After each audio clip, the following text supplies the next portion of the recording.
the Watergate Building in Washington, this is Hotline TV.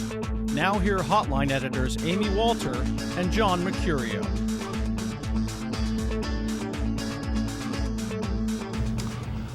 Welcome to Hotline TV. I'm John Mercurio. And I'm Amy Walter. Well, it's Valentine's Day, and if you're a blue-collar Democrat, Barack Obama is professing his love for you like Romeo calling up to Juliet's window. Just watch his latest ad to see what we're talking about.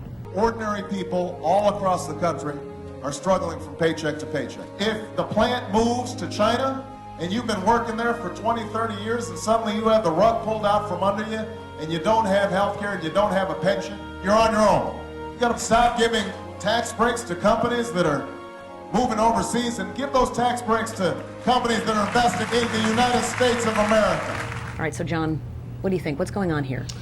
You know, Barack Obama's succeeded so far in this campaign in appealing to, the liberal elite, the Starbucks, the Volvo, the NPR listening crowd. And this is clearly an attempt after Potomac Tuesday, where he started to dig into the working class, base core Democratic voter that Hillary Clinton had done so well in previously. He did well in states like Virginia, and he views, I think, himself as being able to sort of take that. Wisconsin's a good state to see if that happens. Ohio, clearly a place that he's aiming for. I think what you're seeing is his strategy of really sort of narrowly targeting or isolating Ohio as his key base. Texas, because of its huge Hispanic population, I don't think they're as serious about challenging Clinton there. But Ohio and Wisconsin are clearly in his the crosshairs. In the crosshairs, as it were. I mean, and I think they are more important. I mean, we've talked about this before, but the fact that neither candidate has been able to pick off from the base of the other has been the key component here. Virginia, not only is it more affluent than Missouri or Ohio, but just the breakdown in terms of the kinds of people that turned out to vote, I think are going to look very different in Wisconsin and Ohio. He has to be able to say it was more than just a isolated incident, that there's going to be a pattern here. Right. And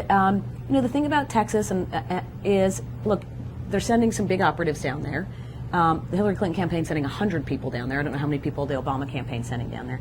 But we also know this, that she has, I think, set herself up. Even if she did that, even if she wins Texas, it's not a very big deal. And that he has the potential to do better there because of the way the delegates are awarded, because of the influence that black voters have in that state, which is much more significant than they did in a place like California. Right. And so the message that keeps coming out is she can win among Hispanics, she can win among Hispanics. Well, big deal. That means she is becoming more of a niche candidate than he is. Well, in a sense, that's true. But does Texas then become?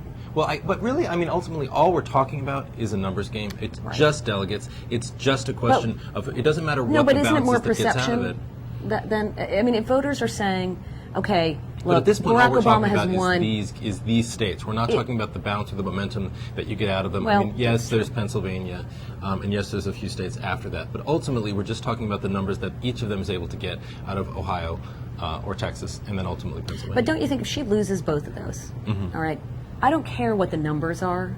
I don't care that she's close in the delegates or in the super delegates. Both of these, I don't see how she goes can't on. go on, and to have this super delegate fight and to talk about how close we are in the numbers. But even if it's close, they're still going to be fighting for who was able to pick off voters where and to make this electability case. Sure, and who can be exactly who can be the broader Democratic nominee. Right. Interesting. All right. Well, we have to run off, and I forgot to bring your chocolates. No, that's okay. I have them in my office for you. That's good. I can't do. wait to. Yeah, Happy Valentine's Day. It's nice to share this moment Yeah. of time with you. All right. Well, my Valentine, Amy Walter. Yeah. Thank you. Sure. Well, that's it for us for today. But I'm Amy Walter, and I'll see you next time. And I'm awkward. We'll see you next time on Hotline TV.